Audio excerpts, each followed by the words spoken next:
John 1:39. Dicit eis venite et videte, venerunt et viderunt ubi maneret, et apud eum manserunt, die illo, hora autem erat quasi decima.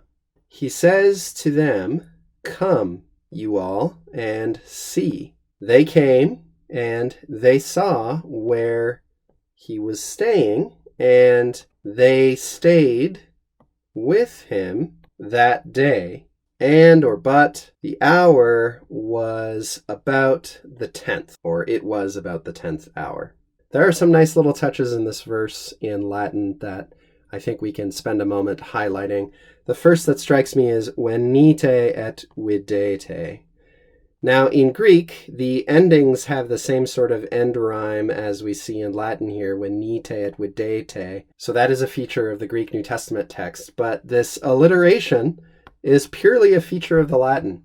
And we're going to have to call it serendipitous or perhaps providential that it worked out this way. But this certainly would have made this much easier to remember for those centuries upon centuries of Latin-speaking and Latin-writing Christians who knew this text rather than the Greek New Testament. Venite et videte. I think it's a good practice if you'd like to improve your Latin occasionally just to work little bits of Latin into your daily life and conversation, regardless of whether other people understand or care. And this might amuse you a little bit. It certainly amuses me, but I will occasionally just sort of mutter things under my breath to the dog or to my wife in Latin. Of course, I will explain it to my wife, if not to my dog. But the point is, it just helps me to remember to use Latin on a regular basis.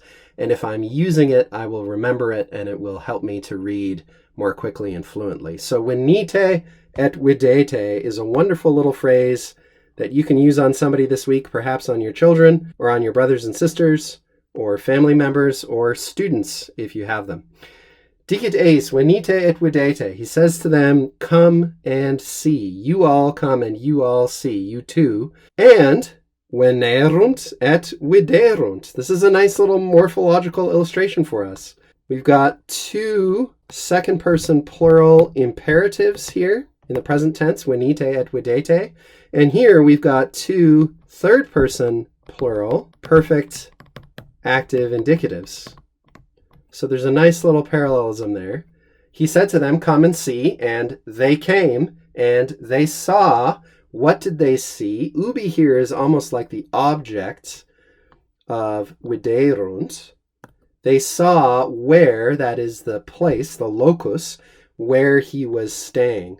Here we've got the third person singular imperfect active subjunctive. And you might be asking yourself, I get the imperfect. The imperfect in the sequence of tenses is telling me this action of maneret is contemporaneous with or subsequent to the action of viderunt and venerunt. And if you need to review that, look up the sequence of tenses in subordinate clauses in your textbook of choice. But why is it in the subjunctive mood here? Well, the answer is it's an indirect question. In Latin, when a question is asked in reported speech, the verb in the subordinate clause goes in the subjunctive mood. Direct speech would be, where was he staying? Where was he abiding? Where was he remaining? But we don't have direct speech. We've got reportage here. They saw, John the Evangelist is reporting to us what happened. They saw, these two disciples, where Jesus was staying. That where clause triggers our subjunctive. And with him, or in his presence, apud eum, remember we've talked about apud in some of our earlier verses in John chapter 1. With him, they remained. So again, maneo, manere here. This is our second occurrence.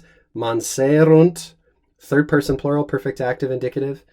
Die illo, that day, on that day, they remained with him. Ablative of time when. Hora autem erat quasi decima. The hour, the precise time of day, autem here I think almost means by the way, or just so you know. It's not really a very strong adversative. That is, the evangelist is not really saying, but consider this opposing fact.